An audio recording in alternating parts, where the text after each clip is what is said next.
বান্দা তুমি তোমার ওজনের পাল্লার কাছে যাও। পাল্লার সামনে বান্দা দাঁড়ায়, দাঁড়ানোর আগে বান্দা আল্লাহকে বলবে, আল্লাহ ওজনের পাল্লার সামনে গেলে কি হবে? হাদিসে আসছে তুখরাজু বিতাকা অথবা তাখরুজু বিতাকাতুন, একটা কাগজ বের হবে, ওই কাগজের মধ্যে লেখা আশহাদু আল্লাহ ইলাহা ইল্লাল্লাহ ওয়া আশহাদু আন্না মুহাম্মাদান আবদুহু ওয়া রাসূলুহু, এতটুকু লেখা। পড়েন, আশহাদু আল্লাহ ইলাহা ইল্লাল্লাহ ওয়া আশহাদু আন্না মুহাম্মাদান আবদুহু ওয়া রাসূলুহু। আল্লাহ আপনি আমাদের এই পড়াটা ইখলাসের সাথে কবুল করে নেন, আমিন। তো নবীজি বলেন ওটার মধ্যে এটা লেখা।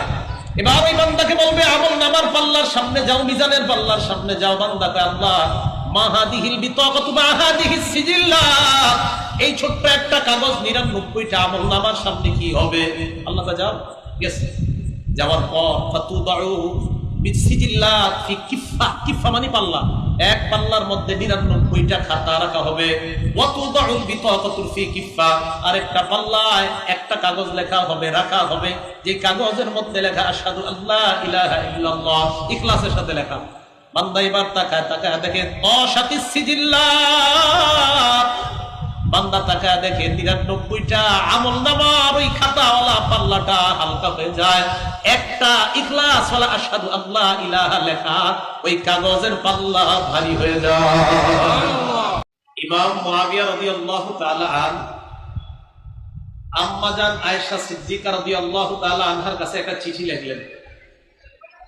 চিঠির মধ্যে বললেন, আম্মা জান আপনি আমার উদ্দেশ্যে এমন একটা চিঠি লেখেন যে চিঠির মধ্যে আপনি সামান্য কিছু কথা লিখবেন, তুসিনি ফিহি, আমাকে আপনি ওসিয়ত করবেন, উপদেশ দিবেন, ওয়ালা তুকসিরি আলাইয়া, আপনি বেশি কিছু লেখেন না, সামান্য কিছু লিখবেন, আমাকে আপনি উপদেশ হিসাবে সামান্য কিছু লিখবেন, বেশি কিছু লিখবেন না। এটা ইমাম মুআবিয়া আম্মা জান আয়েশাকে চিঠিতে লিখলেন। ইমাম মুআবিয়া কত বড় একজন সাহাবা, তিনি ওহীর লেখক ছিলেন। নবীজির উপরে যে ওহী আসতো এই ওহীর লেখক ছিলেন ইমাম মুআবিয়া। এই ইমাম মুআবিয়া ওনার চেয়ে বয়সে অনেক ছোট আম্মা জান আয়েশা সিদ্দিকার কাছে উপদেশ চাইলেন। এই হাদিস দ্বারা বোঝা যায় আম্মা জান আয়েশা সিদ্দিকার বয়স কম হলেও কোরআন হাদিসের বিদ্যা ওনার মাঝে বেশি থাকার কারণে বড় বড় সাহাবাদের কাছে ওনার একটা গ্রহণযোগ্যতা ছিল। আম্মা জান আয়েশা সিদ্দিকা রাদিয়াল্লাহু তাআলা আনহার গ্রহণযোগ্যতার অনেক কারণ, এর মধ্যে উল্লেখযোগ্য একটা কারণ, শাইখুল ইসলাম ইমাম ইবনে তাইমিয়া রাহমাতুল্লাহি আলাইহির ছাত্রের নাম শাইখুল ইসলাম ইবনুল কাইয়িম রাহমাতুল্লাহি আলাইহি। শাইখুল ইসলাম ইবনে তাইমিয়ার ছাত্র ইবনুল কাইয়িম রাহমাতুল্লাহি আলাইহি উনি এক কিতাবের মধ্যে লেখেন, কিতাবের নাম ইলামুল মুওয়াক্কিঈন, 1 নম্বর খণ্ড 63 নম্বর পৃষ্ঠা। সেখানে তিনি লেখেন, ওয়াল্লাযীনা হুফিজাত আনহুমুল ফাতওয়া মিনাস সাহাবা, যে সমস্ত সাহাবাদের থেকে ফতোয়া লেখা হয়েছে। ফতোয়া, ফতোয়া শব্দটার সাথে কি আপনাদের পরিচয় আছে? ফতোয়া, ফতোয়া শব্দটার সাথে পরিচয় থাকারই কথা।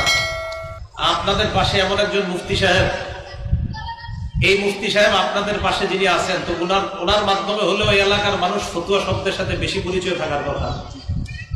বাংলাদেশের 4 জন মুফতি সাহেবের নাম নিলেও মুফতি দেলোয়ার সাহেবের নাম নিতেই হবে। এই কারণে ফতোয়া শব্দের সাথে তো আপনাদের পরিচয় থাকবেই। তো ফতোয়া যাদের থেকে লিপিবদ্ধ করা হয়েছে, এই ফতোয়া যেই সমস্ত সাহাবাদের থেকে লেখা হয়েছে তাদের সংখ্যা মিআতুন ওয়া নাইয়িফু ওয়া সালাসুনা রাফসা। যেই সমস্ত সাহাবাদের থেকে ফতোয়া লেখা হয়েছে এই সাহাবাদের সংখ্যা 130 জনের বেশি। এই 130 জনের মধ্যে 7 জন উল্লেখযোগ্য। এই 7 জনের মধ্যে 6 জন পুরুষ, 1 জন নারী। ওই একজন নারী আম্মা জান আয়েশা সিদ্দিকা রাদিয়াল্লাহু তাআলা আনহা।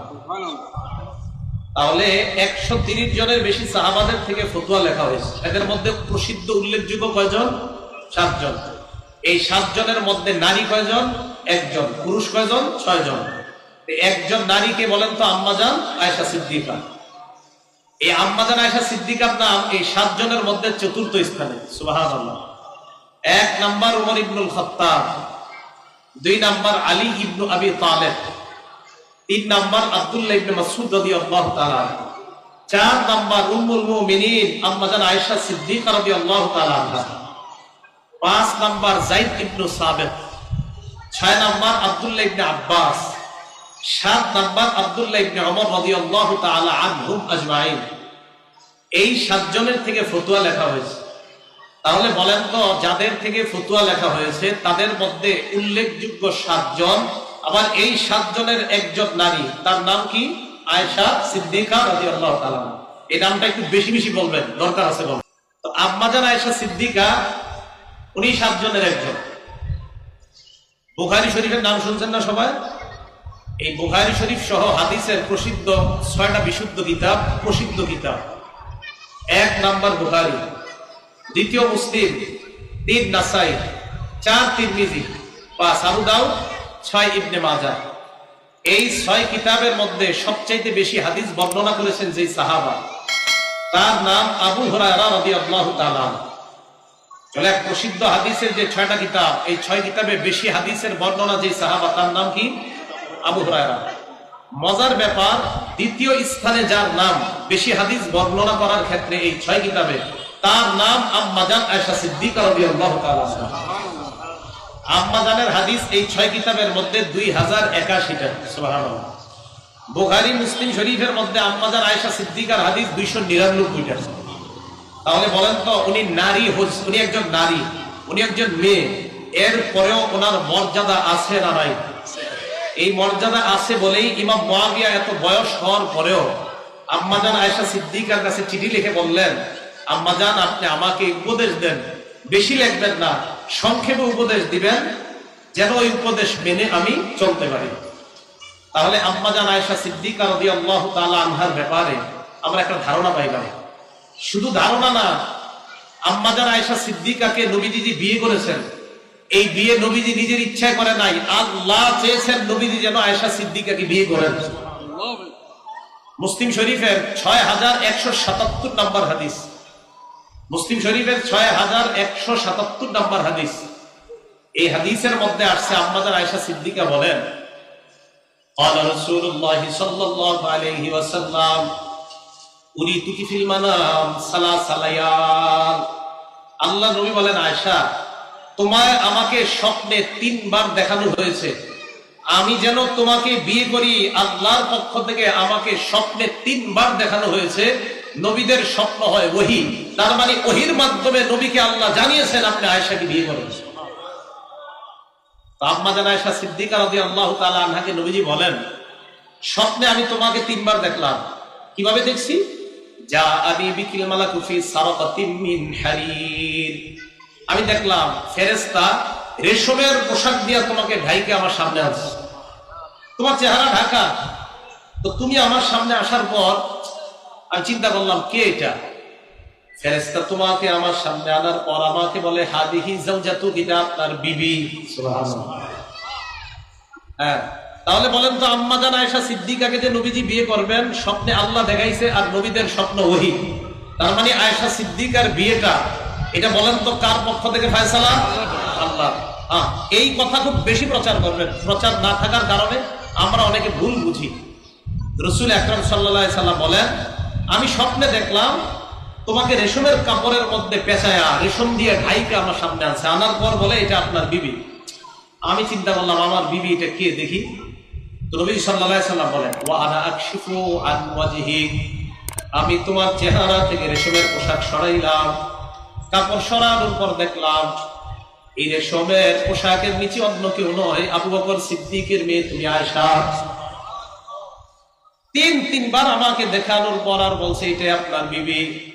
আমি তখন বললাম, ইয়াকুহা যাবিনাল্লাহ, এই স্বপ্ন যদি আল্লাহর পক্ষ থেকে হয় আর নবীদের স্বপ্ন ওহী হয়, আল্লাহ নবী বললেন অচিরেই আল্লাহ পাক রব্বুল আলামিন এই স্বপ্নের বাস্তবায়ন ঘটাবেন, মানে আয়েশার সাথে আমার বিয়ের ব্যবস্থা করবেন।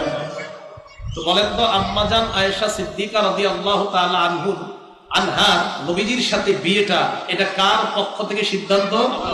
মাশাআল্লাহ। এই কথা মনে থাকবে তো সবার? এটা বেশি বেশি বলবেন, সবাইকে বুঝাবেন, অনেক মানুষ বুঝে না।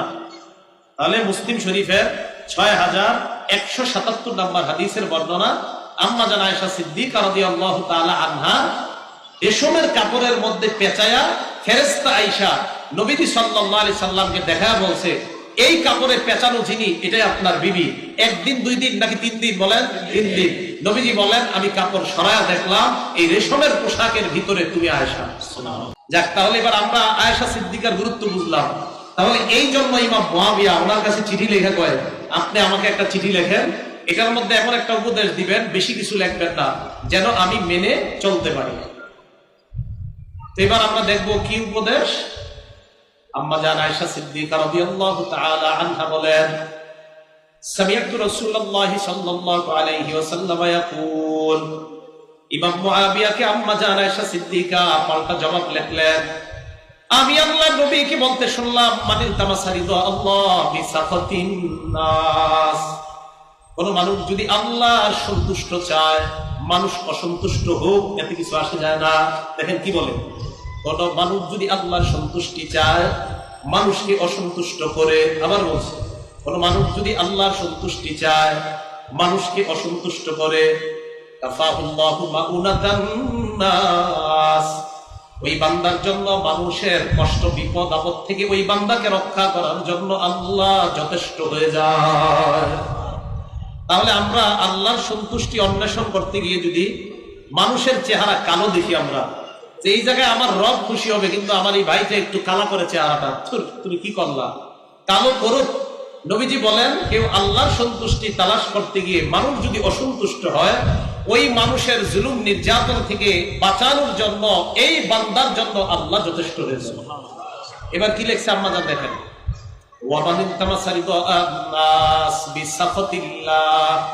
কোন মানুষ যদি আল্লাহর সন্তুষ্ট না চেয়ে বরং আল্লাহকে অসন্তুষ্ট করে মানুষের সন্তুষ্টি চায়। অনেক সময় হলে আমাদেরকে অনেক মানুষ প্রশ্ন করে, হুজুর আমার বন্ধুর মেয়ের পার্টিতে যদি আমি না যাই বন্ধুত্ব থাকবে না, তবে আমার বন্ধুর মেয়ের পার্টির মধ্যে ডিজে গান হবে, মদ হবে, ইত্যাদি হবে, ওই জায়গায় আমার যেতে হবে। বন্ধুর ওই মেয়ের বিয়ের মধ্যে যদি আমি না যাই, আমার বন্ধু সন্তুষ্ট হবে। আলেম ইমাম সাহেব খতিব সাহেব জবাব দিলেন, আল্লাহ তো অসন্তুষ্ট হবে যদি আপনি যান, কারণ সেখানে গেলে আপনার নির্ঘাত গুনাহ, আল্লাহ অসন্তুষ্ট হয়, মানুষ সন্তুষ্ট হয়। দেখেন কি করতেছে ইমাম সাহেব, জানায় দিলেন তিরমিজি শরীফের 2414 নম্বর হাদিসের মধ্যে আসছে, আল্লাহ নবী বলেন, মানুষকে খুশি করতে গিয়ে আল্লাহ যদি অসন্তুষ্ট হয়, ওয়াক্কালাহুল্লাহু ইলান নাস, ওই বান্দাকে আল্লাহ মানুষের দায়িত্বে ছেড়ে দেয়, যাও যাও তুমি মানুষের কাছেই থাকো, মানুষ তোমার বিপদ আপদ দেখবে, আমি আল্লাহ তোমার দায়িত্ব নিব না। মানুষকে খুশি করতে গিয়ে আল্লাহ যদি অসন্তুষ্ট হয়, ওই মানুষটাকে আল্লাহ মানুষের উপরে চাপায় দেয়, যেহেতু তুমি মানুষের খুশি চাও, তো থাকো মানুষের কাছেই থাকো। হাদিসটা বুঝে আসছে সবার?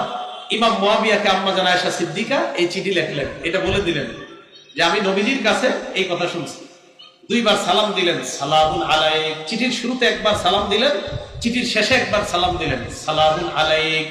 2 বার সালাম দিলেন, আর মাঝখানে সংক্ষেপে 2টা উপদেশ লিখলেন।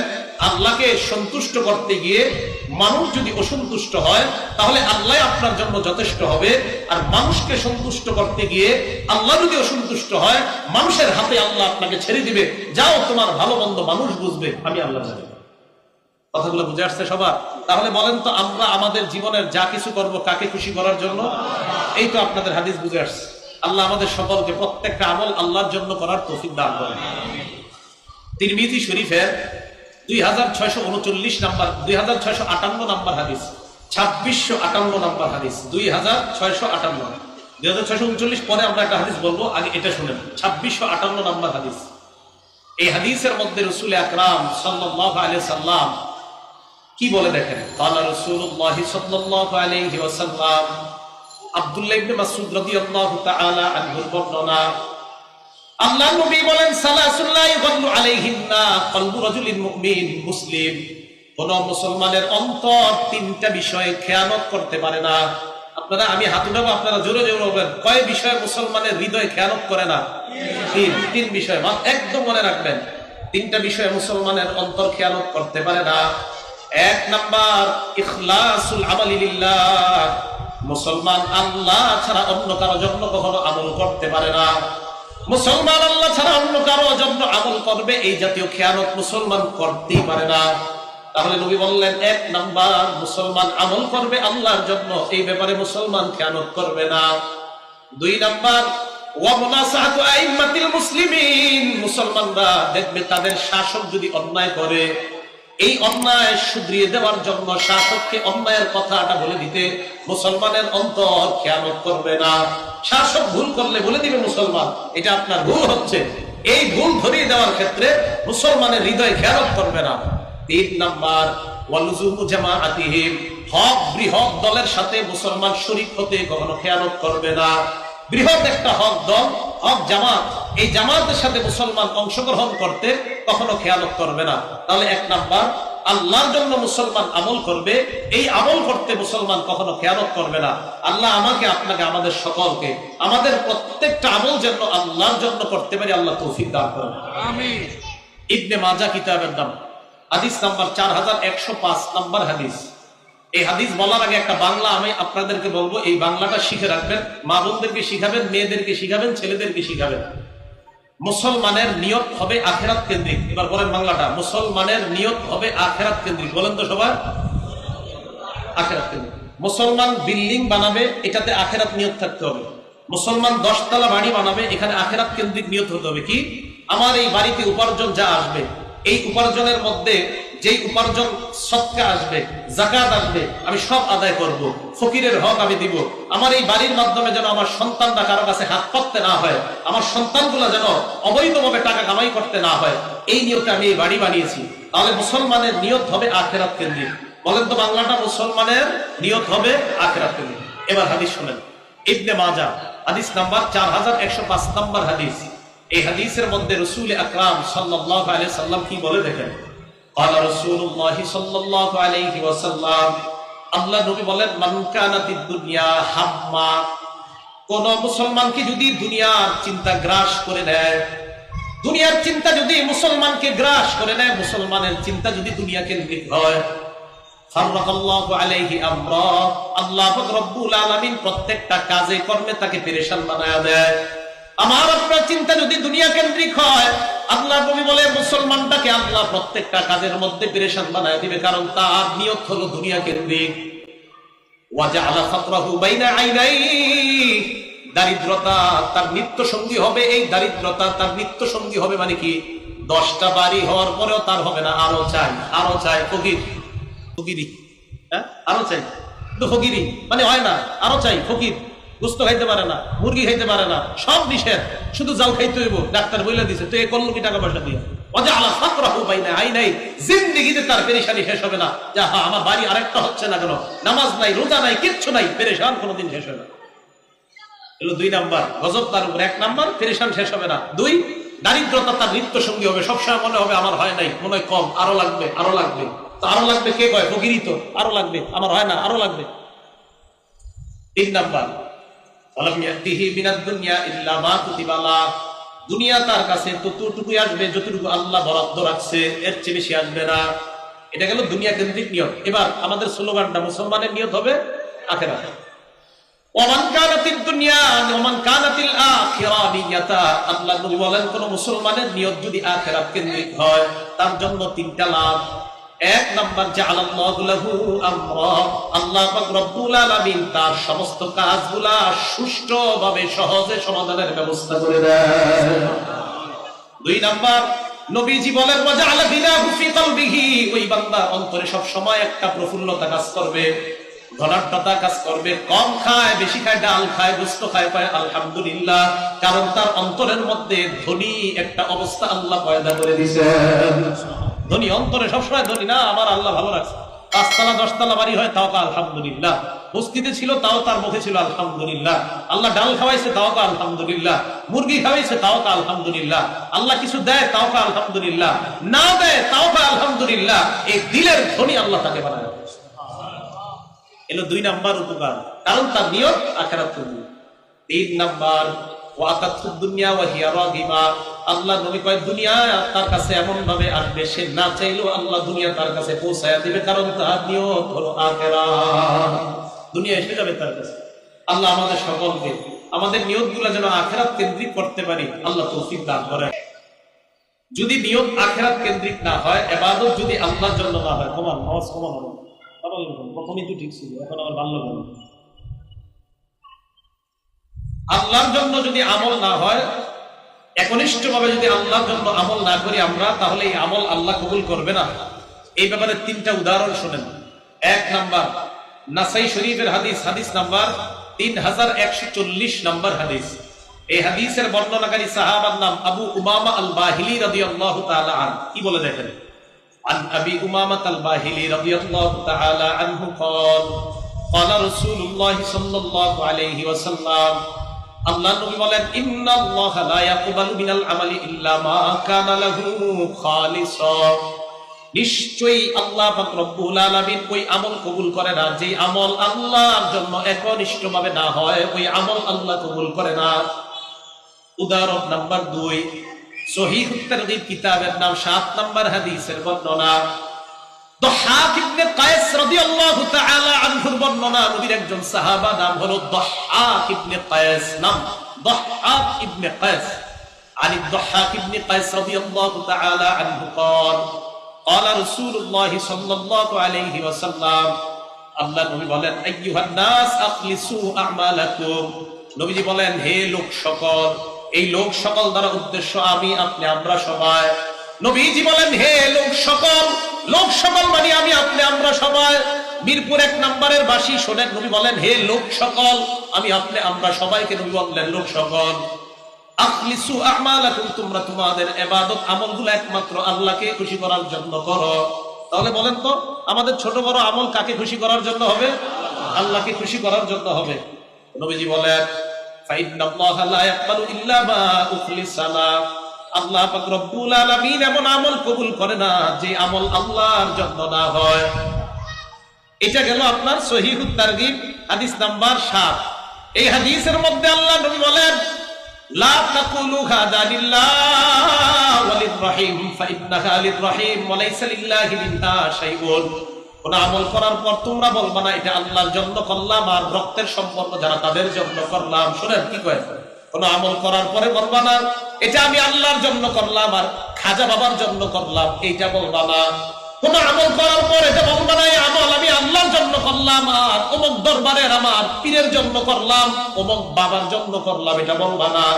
নবীজি বলেন, কেউ যদি আমল করার পর বলো আমি আল্লাহর জন্য করলাম, আমার ওই বাবার জন্য করলাম, নবী বলেন ওই আমল বাবার জন্য হয়ে যায়, আল্লাহর জন্য হয় না। কারণ আল্লাহর জন্য আমলের মধ্যে যদি কোনো মানুষকে তুমি অংশীদারিত্ব বানায় নাও, আল্লাহ নবী বলেন ফালাইসা লিল্লাহি মিনহা শাইউন, ওই আমলের মধ্যে আল্লাহর অংশীদারিত্ব থাকে না, আল্লাহ নিজের সরায় নেয়। তুই মানুষকেও মিশাইছস, মানুষের জন্যই কর। তাহলে রজব মাস আসলে গরু জবাই হবে কার নামে? জোরে বলে না, কার নামে? হ্যাঁ, রজব মাসে গরু জবাই আল্লাহ ছাড়া অন্য কারো নামে হয়। এই মানে কি? গরু জবাই কার নামে হবে? আল্লাহর জন্য হবে গরু জবাই। গরু জবাইও আল্লাহ ছাড়া অন্য কারো নামেও হয়, গরু জবাইও আল্লাহ ছাড়া অন্য কারো নাম হয়। এটা অমুক জনের নামে দিলাম, এটা অমুক অমুক রহমতুল্লাহি আলাইহির নামে দিলাম, শিরিক। কথা মনে থাকবে তো সবার? আমাদের হজ, আমাদের কোরবানি, আমাদের নফল সদকা, আমাদের নফল কোরবানি, আমাদের নফল গরু জবাই করা যদি নফল হয়, এটা কার জন্য হবে? একমাত্র আল্লাহ। আল্লাহ আমাদের সকলকে প্রত্যেকটা আমল আল্লাহর জন্য করার তৌফিক দান করেন। তাহলে বলেন তো, কেউ যদি আমল করার পর বলে এটা আমি আল্লাহর জন্য করলাম, রক্তের সম্পর্ক যারা তাদের জন্য আল্লাহর জন্য থাকে না। কেউ যদি আমল করার পর বলে এটা আমি আল্লাহর জন্য করলাম, আমার পীরের জন্য করলাম, এই আমল কি আর আল্লাহর জন্য থাকে? মাশাআল্লাহ, তো বুঝে আসছে। তাহলে আমল একমাত্র কার জন্য হবে? আল্লাহর জন্য। উদাহরণ নাম্বার 3, এটাও সহিহুত তারগীব কিতাবের নাম, হাদিস নাম্বার 9। ক্বালা রাসূলুল্লাহ সাল্লাল্লাহু আলাইহি ওয়াসাল্লাম, আল্লাহ নবী বলেন, আদ-দুনিয়া মালউনা ওয়া মালউনুন মা ফিহা, নবীজি বলেন পুরা দুনিয়াটা অভিশপ্ত, দুনিয়ার মধ্যে যা আছে সব অভিশপ্ত। ইল্লা মা বুতুয়া বিহি ওয়াজহুল্লাহ, যে আমল একমাত্র আল্লাহর জন্য করা হয়। গরু যদি আল্লাহর জন্য জবাই করা হয়, নামাজ যদি আল্লাহর জন্য পড়া হয়, হজ যদি আল্লাহর জন্য করা হয়, মা বাবার সাথে সম্পর্ক যদি আল্লাহর জন্য রাখা হয়, রক্তের সম্পর্ক যদি আল্লাহর জন্য রক্ষা করা হয়, নবীজি বলেন যা কিছু আল্লাহর জন্য হবে এইগুলা ছাড়া সব অভিশপ্ত। আল্লাহর জন্য যত আমল, যত কথা, যত কর্ম, এইগুলা অভিশপ্ত হবে না, এইগুলা আল্লাহর জন্য হয়ে যায়, আল্লাহ পরিপূর্ণ সব দিয়ে দেয়। তাহলে আল্লাহর জন্য কাজ, আল্লাহর জন্য কথা, আল্লাহর জন্য কর্ম, আল্লাহর জন্য ওঠা, আল্লাহর জন্য বসা, এইগুলাই অভিশপ্ত না। এছাড়া যা আছে সেটা যদি আল্লাহ ছাড়া অন্য কারোর জন্য হয়, নবী বলেন সব অভিশপ্ত। আল্লাহ আমাদের সকলকে অভিশপ্ত কাজ, কথা, কর্ম থেকে বেঁচে থাকার তৌফিক দান করুন। নাসাই শরীফ হাদিস নাম্বার 3178 নাম্বার হাদিস, 3178। এই হাদিসের মধ্যে রাসূল আকরাম সাল্লাল্লাহু আলাইহি সাল্লাম কি বলে দেখেন। হাদিসের বর্ণনাকারীর নাম মুসআব ইবনে সাদ রাদিয়াল্লাহু তাআলা আনহু, তার বাবা থেকে বর্ণনা করেছেন। তিনি বলেন ক্বালা রাসূলুল্লাহ সাল্লাল্লাহু আলাইহি ওয়াসাল্লাম, আল্লাহ নবী বলেন ইন্নামা ইয়ানসুরুল্লাহু হাযিহিল উম্মাহ বিদাইফিহিম, আল্লাহ পাক রব্বুল আলামিন দুর্বলদের কারণে এই উম্মতকে সাহায্য করেন। বিদাওয়াতিহিম, দুর্বলদের দোয়া, ওয়া সালাতিহিম, দুর্বলদের নামাজ, ওয়া ইখলাসিহিম, দুর্বলদের ইখলাসের কারণে এই উম্মতকে আল্লাহ সাহায্য করেন। অনেকে দেখবেন ঘরের মধ্যে 4 ভাই, একজন প্যারালাইজড, বাকি 3 জন কামাই করে আছে না ভাই। এক ভাই অসুস্থ, কামাই করতে পারে না, কামাই করে কয় ভাই? 3 ভাই। নবীজি বলেন ইন্নামা তুরজাকুনা বিদুআফাইকুম, তোমাদের ঘরে রিজিক দেওয়া হয় দুর্বলদের কারণে। যেই 3 ভাইয়ের কামাইয়ের মধ্যে বরকত হয়, মনে রাখবা ওই 3 ভাইয়ের কামাইয়ে বরকত হয়, যেটা কামাই করতে পারে না, অসুস্থতার কারণে আল্লাহ তাদের 3 জনের কামাইয়ে বরকত দিয়ে দেয়।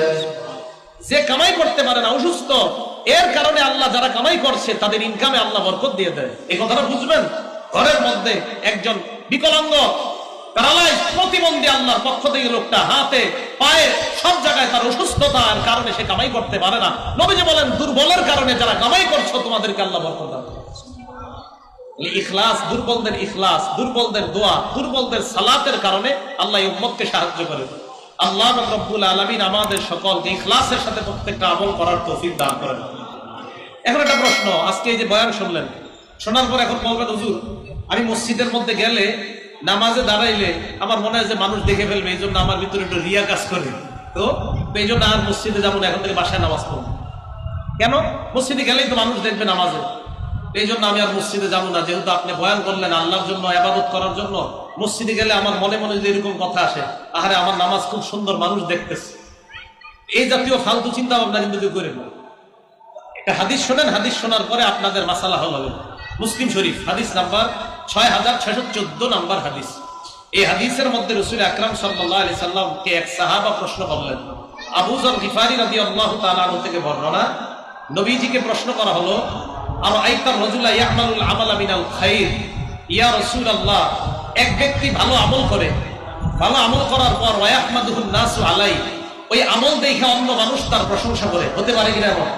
আপনি মসজিদে গিয়ে ইবাদত আল্লাহর জন্যই করতেছেন, আল্লাহ আমি তোমার জন্য নামাজ পড়তেছি, আমি তোমার জন্যই নামাজে দাঁড়াইলাম, আল্লাহ আমি নফল নামাজে তোমার জন্যই দাঁড়ালাম, কিন্তু আপনার নামাজটা খুব সুন্দর, এই নামাজ দেখে আরেকজন প্রশংসা করতেছে, এমনটা হতে পারে কিনা? নবীজি সাল্লাল্লাহু আলাইহি সাল্লাম বলেন, কোন বান্দা ইবাদত করার পর যদি ওই ইবাদতের প্রশংসা কোনো মানুষ করে, এবং বান্দা যদি ইবাদতটা আল্লাহর জন্য করে, আবার বলছি, কোন বান্দা ইবাদত আল্লাহর জন্য করে আর ওই ইবাদতের ক্ষেত্রে যদি মানুষ তার প্রশংসা করে, নবীজি বলেন তিলকা আজিলু বুশরাল মুমিন, এটা হলো মুমিনের জন্য আখিরাতের সুসংবাদ পাওয়ার আগে দুনিয়াতে আল্লাহর পক্ষ থেকে এটা তার নগদ সুসংবাদ। তাহলে কোন বান্দা আমল করে, এই আমল আল্লাহর জন্য করে, করার পর যদি মানুষ প্রশংসা করে, এটা আল্লাহর পক্ষ থেকে দুনিয়াতে তার জন্য নগদ সুসংবাদ। আল্লাহ আমাদের সকলকে প্রত্যেকটা আমল আল্লাহর জন্য করার তৌফিক দান করেন। তিরমিজি শরীফ হাদিস নাম্বার 3590 নাম্বার হাদিস, 3590 নাম্বার হাদিস। এই হাদিসের বর্ণনাকারী আবু হুরায়রা রাদিয়াল্লাহু তাআলা। একবার আমার সাথে সবাই ইখলাসের সাথে বলেন লা ইলাহা ইল্লাল্লাহ। প্রথমবার হয়তো ইখলাসের সাথে হয় নাই সবার, এবার আবার ইখলাসের সাথে বলেন লা ইলাহা ইল্লাল্লাহ। قال رسول الله صلى الله عليه وسلم ما قال عبد لا اله الا الله قد مخلصا الا فتحت له ابواب السماء। আল্লাহ নবী বলেন, কোন বান্দা একবার ইখলাসের সাথে লা ইলাহা ইল্লাল্লাহ পাঠ করলে আসমানের একটা দরজা, দুইটা নয়, সবগুলা দরজা তার জন্য খোলা হয়ে যায়। হাত্তা তুফজিয়া ইলাল আরশ, এই লা ইলাহা ইল্লাল্লাহ ইখলাসের সাথে আমরা যারা বললাম আমাদের লা ইলাহা ইল্লাল্লাহটা আরশে যাওয়ার জন্য আল্লাহর আসমানের সবগুলা দরজা খুলে দেওয়া হয়। তাহলে লা ইলাহা ইল্লাল্লাহ একমাত্র কার জন্য বলা? আসমানের কয় দরজা খুলে? একটা দুইটা না সবগুলা? এই সব দরজা দিয়ে আমার আপনার লা ইলাহা ইল্লাল্লাহ আরশ পর্যন্ত পৌঁছে যাচ্ছে। তাহলে এখন থেকে আজকে থেকে আমরা আল্লাহু আকবার, সুবহানাল্লাহ, আলহামদুলিল্লাহ প্রত্যেকটা শব্দ একমাত্র কার জন্য বলবো? আল্লাহর জন্য। এবার আসেন তিরমিজি শরীফ হাদিস নাম্বার 2639 নাম্বার হাদিস, 2639 নাম্বার হাদিস। রাসূল আকরাম সাল্লাল্লাহু আলাইহি সাল্লাম বলেন, ইন্নাল্লাহা সাইখাল্লিসু রাজুলান মিন উম্মতি ইয়াউমাল কিয়ামাহ, কিয়ামতের ময়দানে আমার এক উম্মতকে আল্লাহ কোটি কোটি মানুষের সামনে উপস্থিত করবে। তাদের মধ্য থেকে আল্লাহ আমার উম্মতটাকে আলাদা বের করবে, করার পর সাইখাল্লিসু রাজুলান মিন উম্মতি আলা রুউসিল খালাইকি ইয়াউমাল কিয়ামাহ, সব মানুষের মধ্য থেকে আলাদা তাকে উপস্থিত করবে আল্লাহ। করার পর ফায়ানশুরু আলাইহি 99 সিজিল্লা, ওটা কাগজ দেন তো।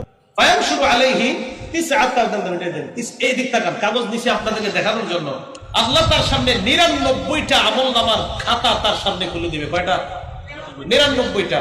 এক একটা খাতা কত ছোট জানেন?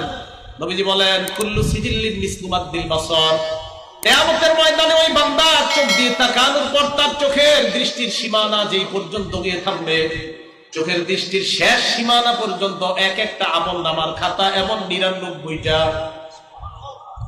ছোট না অনেক বড়? বড়। এখন দেখেন তার সামনে খোলার পর 99টা আমলনামার খাতা। এখন আল্লাহ বলবে, আতুনকিরু মিন হাযা শাইআ, কি দেখো ভালো করে, একটা অস্বীকার করো? ঠিক আছে তো সব লেখা?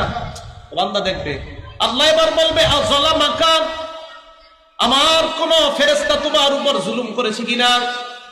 আল্লাহ বলবে, আযালামাকা কাতাবাতিয়াল হাফিজুন, আমার সংরক্ষণকারী লেখক ফেরেশতারা তোমার সাথে ছিল, ডানে বামে, ডানে বামে।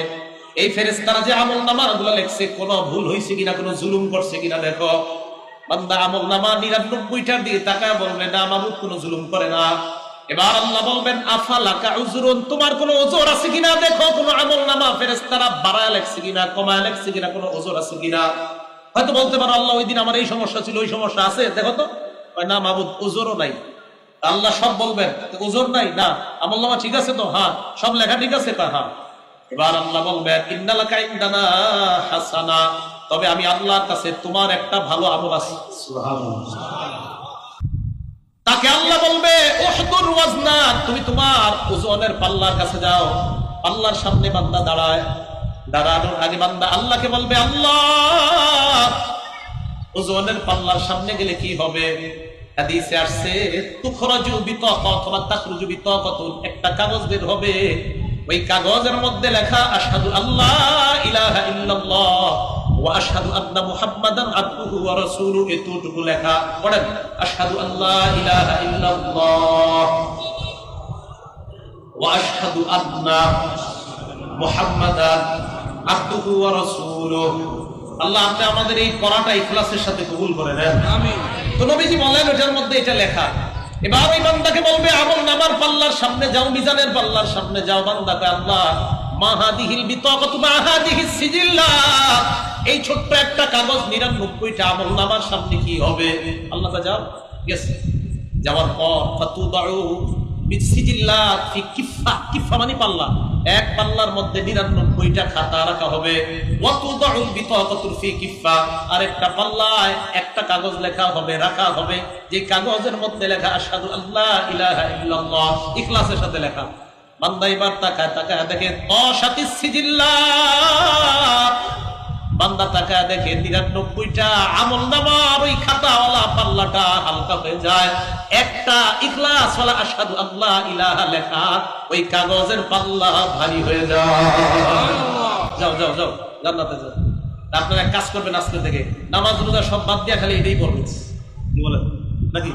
না না, এটা করবেন না। বান্দা তো সব আমলই করতো, কিন্তু ওইটা ইখলাসের সাথে হয়ে গেছে। আমরা সব আমলই করবো, কোনটা যে আল্লাহ কবুল করবে আমাদের জানা নাই। আল্লাহ আমাদের সবগুলো আমল ইখলাসের সাথে করার তৌফিক দান করুন, আমিন। বুখারী শরীফ হাদিস নাম্বার 3467 নাম্বার হাদিস, 3467। আপনারা শুনেন নাই? এক মহিলা কুকুরকে পানি পান করা জান্নাতে গেছে। এইটা গল্প না, এটা হাদিস, বুখারী শরীফের হাদিস আছে। আল্লাহ রাসূলুল্লাহ সাল্লাল্লাহু আলাইহি ওয়াসাল্লাম, আবু হুরায়রা রাদিয়াল্লাহু তাআলা আনহুর বর্ণনা, আল্লাহ নবী বলেন, বাইনামা কালবুন ইউতিফু বিরাকিয়াতিন, একটা কুকুর কূপের পাশ দিয়ে ঘোরাঘুরি করতেছে। কুকুরটা কূপের পাশ দিয়ে যখন ঘোরাঘুরি করতেছে, কাদায়াতুল আতশু, পিপাসার কারণে কুকুরটা মারা যাবে যাবে অবস্থা। ইজরাআতহু বাগিউম মিন বাগায়া বনি ইসরাঈল, বনি ইসরাঈলের একজন বেবিচারিণী নারী এই কুকুরটাকে দেখছে পিপাসায় কাতরাইতেছে। একজন বেবিচারিণী নারী, যে টাকার বিনিময়ে নিজের পবিত্র সতীত্ব বিক্রি করে বেড়ায়, এমন একজন নারী দেখলো যে কুকুরটা পিপাসার কারণে ছটফট করছে, মারা যেতে পারে। ফানাযাআতহু ফাহা, ওই মহিলাটা নিজের মৌজা খুলছে, খোলার পর মৌজা ভিজিয়ে পানি উঠানোর পর ফাসাকাতহু, কুকুরকে পান করায়। নবীজি বলেন, গুফিরা লাহা বিহি, এই আমলটার কারণে তার আগের এত বড় বড় অপরাধ আল্লাহ মাফ করে দিয়েছে। ইখলাসের সাথে ছোট আমলও আল্লাহর কাছে বড় হয়ে যায়। আচ্ছা, একটা কথা মনে পড়ছে, শোনায় দিই। আব্দুল্লাহ ইবনে মুবারক রাহমাতুল্লাহি আলাইহি, ওনার নাম উলামারা শুনছেন, আপনারা শুনছেননি? আচ্ছা, মাশাআল্লাহ। এই আব্দুল্লাহ ইবনে মুবারক রাহমাতুল্লাহি আলাইহি ইমাম বুখারী রাহমাতুল্লাহ আলাইহির উস্তাদ, ইমাম আবু হানিফার ছাত্র। সুবহানাল্লাহ, ইমাম আবু হানিফার ছাত্র, ইমাম বুখারীর উস্তাদ। এই আব্দুল্লাহ ইবনে মুবারক রাহমাতুল্লাহ আলাইহির একটা কথা, এটা কিতাব আছে জামিউল উলুম ওয়াল হিকাম, এই কিতাবের 1 নম্বর খণ্ড 13 নম্বর পৃষ্ঠায় আব্দুল্লাহ ইবনে মুবারক বলেন, রুব্বা আমালিন সগীর তুকাব্বিরুহু নিয়াত, কিছু কিছু ছোট আমল শুধুমাত্র নিয়তের কারণে, পরিশুদ্ধ নিয়তের কারণে আল্লাহ বড় বানায় দেন। আপনি একজনের চা পান করাইছেন এক কাপ, আপনার সামর্থ্য নাই, কিন্তু আপনার খুব ইখলাস ছিল যে আল্লাহ, মসজিদের ইমাম সাহেব হুজুরে আমি মুরগি আর বড় বড় কিছু কইরে দাওয়াত করে খাওয়াইতে পারি না, মামুদ 1 কাপ চা খাওয়াইছি, একদম আমার হালাল টাকা দিয়ে খাওয়াইছি, আল্লাহ তুমি কবুল করো। হতে পারে আপনার ইখলাস হলে এই ছোট আমল আল্লাহ অনেক বড় বানায়। ইবনে মুবারক বলেন, রুব্বা আমালিন কাবীর তুসাগগিরুহু নিয়া, অনেক বড় বড় আমল আল্লাহর জন্য না হওয়ার কারণে, হজ এই আমলটা কি ছোট না বড়? হ্যাঁ, ফরজ আমল অনেক বড়, শুধুমাত্র নিয়ত না থাকার কারণে, আল্লাহর জন্য না হওয়ার কারণে আল্লাহ এটাকে একদম ছোট বানায় দেয়। তাহলে বলেন তো, আমাদের ছোট বড় সব আমল কার জন্য করব? আল্লাহ তৌফিক দান করেন। বুখারী শরীফ হাদিস নাম্বার 99 নাম্বার হাদিস, বুখারী শরীফের 99 নাম্বার হাদিস। এই হাদিসে দেখেন কি আসছে, আবু হুরায়রা রাদিয়াল্লাহু তাআলা আনহু নবীজি সাল্লাল্লাহু আলাইহি সাল্লামকে একটা প্রশ্ন করছে। এটা মজার হাদিস, শুনেন কি প্রশ্ন করছে। নবীজিকে প্রশ্ন করলেন, মান আসআদুন নাস ইয়াউমাল কিয়ামাতি বিশাফাআতিকা ইয়াউমাল কিয়ামাতি ইয়া রাসূলুল্লাহ।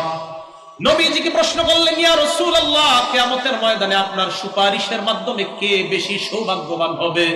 আমাদের সকলকে আল্লাহ নবীর সুপারিশের মাধ্যমে সবচেয়ে বেশি সৌভাগ্যবান হওয়ার তৌফিক দান করেন। তো আবু হুরায়রা নবীজিকে প্রশ্ন করলেন, হুজুর, আপনার সুপারিশের মাধ্যমে কোন ব্যক্তি সবচেয়ে বেশি সৌভাগ্যবান হবে কিয়ামতের ময়দানে? নবীজি কি জবাব দিয়েছে দেখেন।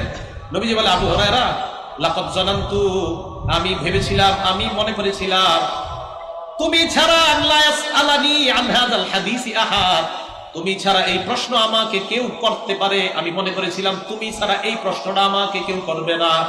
এই জাতীয় প্রশ্ন তুমিই করতে পারো, অন্য কেউ যে করতে পারবে না এটা আমার জানা ছিল। কেন জানো? লিমা রাআইতুকা মিন হিসিকা আলাল হাদিস, হাদিসের ব্যাপারে তোমার যে আগ্রহ, আমার হাদিস শোনার প্রতি তোমার যে আগ্রহ, এই আগ্রহের কারণে আমি জানতাম এই জাতীয় প্রশ্ন আমাকে কেউ করতে পারলে আমার আবু হুরায়রাই করতে পারে। এই প্রশ্ন যে কিয়ামতের ময়দানে সবচেয়ে বেশি সুপারিশের মাধ্যমে কে সৌভাগ্যবান হবে? কোন সাহাবা বলেন তো? আবু হুরায়রা। ওনার এত কেন জানেন? নবীজির হাদিসের প্রতি ওনার এত আগ্রহ ছিল। এত কেন? উনি সব সময় নবীজির দরবারে ঘুরে থাকতেন। গরিব মানুষ ছিলেন, নবীজি খাইলে উনি খাইতেন, না খাইলে খাইতেন না, সবসময় এখানে পড়ে থাকতেন। বুখারী শরীফের একটা হাদিস একটু পারলে মনে রাখবেন, মাদ্রাসার ছাত্র ভাই যারা আছেন আপনি একটু মন দিয়ে শুনেন, উস্তাদদের দোয়া নেওয়া খুব জরুরি। আবু হুরায়রার ব্যাপারে বুখারীর 119 নম্বর হাদিস, 119 নম্বর হাদিসের মধ্যে আসছে, আবু হুরায়রা রাদিয়াল্লাহু তাআলা একদিন মসজিদে বসা, তো নবীজি আসছে, আয়েশা থেকে বসে রয়েছে, কি ও তুমি এখানে কেন বসা? তো হুজুর আমার কিচ্ছু মনে থাকে না, আমি যা পড়ি সব ভুলে যাই। তাই নাকি? কয় হ্যাঁ। আপনি এত কিছু করেন, আমার কিচ্ছু মনে থাকে না। কে বলতেছে? আবু হুরায়রা, যার সবচেয়ে বেশি হাদিসের বর্ণনা। উনি নবীজিরে কয়, হুজুর আমার কিচ্ছু মনে থাকে না। তাই নাকি? নবীজি কি বললেন দেখেন, তুমি তোমার চাদরটা একটু বিছাও তো। এই তাকান, চাদর বিছাইছে। চাদর বিছানোর পর একটু ধরেন তো চাদরটা, এই দেখেন, না না বসিয়ে ধরেন। চাদর বিছানোর পর নবীজি এমন করলেন, এই যেমন কি হয়েছে, হুদে এমন করলেন, হাত দিয়ে এমন করলেন, মানে হাতে কিন্তু কিছু নাই, নবীজি খালি এমন করলেন। এরপর নবীজি বললেন, হ্যাঁ এবার বটো, চাদর বটো। তো বসছে। তো নবীজি বললেন, চুপ, এবার তুমি এটা তোমার গায়ে জড়াও। আবু হুরায়রা কয়, ফাযামামতু, আমি চাদরটা আমার গায়ে জড়াইলাম। আল্লাহর কসম ওই দিনের পর থেকে আমি যা শুনি সব মুখস্থ হয়েছে। ছাত্র ভাইয়েরা মনে থাকবে তো? হ্যাঁ, উস্তাদদের থেকে খুব বেশি দোয়া নেওয়া। এই দেখেন আবু হুরায়রা রাদিয়াল্লাহু তাআলা উস্তাদরে বলছে হুজুর আমি সব ভুলে যাই, আমার জন্য দোয়া করেন। বেশি করে চাদর খোলো, বুখারীর বর্ণনা, কোনো গল্প না। নবীজি এরকম কি করলেন? করার ঠিক আছে, গায়ে দাও, এরপর থেকে সব মুখস্থ। তো নবীজি বললেন আমি জানতাম এই প্রশ্ন তুমি ছাড়া কেউ করবে না। তো নবীজি সাল্লাল্লাহু আলাইহি সাল্লাম বলেন আসাদুন নাস বিশাফাআতি ইয়াউমাল কিয়ামা, কিয়ামতের ময়দানে ওই ব্যক্তি আমার সুপারিশের মাধ্যমে সবচেয়ে সৌভাগ্যবান হবে। মান ক্বালা লা ইলাহা ইল্লাল্লাহ খালিসান মুখলিসান মিন ইবালি নাফসি, কোন বান্দা যদি দিল থেকে লা ইলাহা ইল্লাল্লাহ ইখলাসের সাথে বলে, অন্যান্য আমলের বান্দারা অন্যান্য আমলওয়ালা উম্মতরা তো সুপারিশ পাবেই, তবে এই আমলওয়ালা বেশি ইখলাসের কারণে, ইখলাস যদি একমাত্র আল্লাহর জন্য হয় তাহলে এই আমলওয়ালা আমার সুপারিশের মাধ্যমে সবচাইতে বেশি সৌভাগ্যবান হবে। অন্যান্য আমল তো ইখলাসের সাথে করতেই হবে, কিন্তু তাওহীদের বাক্যটা লা ইলাহা ইল্লাল্লাহ, এটা যার যত বেশি ইখলাসের সাথে হবে, নবী বলেন ওই ব্যক্তি আমার সুপারিশের মাধ্যমে তত বেশি সৌভাগ্যবান হবে। আল্লাহ আমাদের সকলকে প্রত্যেকটা আমল আল্লাহর জন্য করার তৌফিক দান করেন।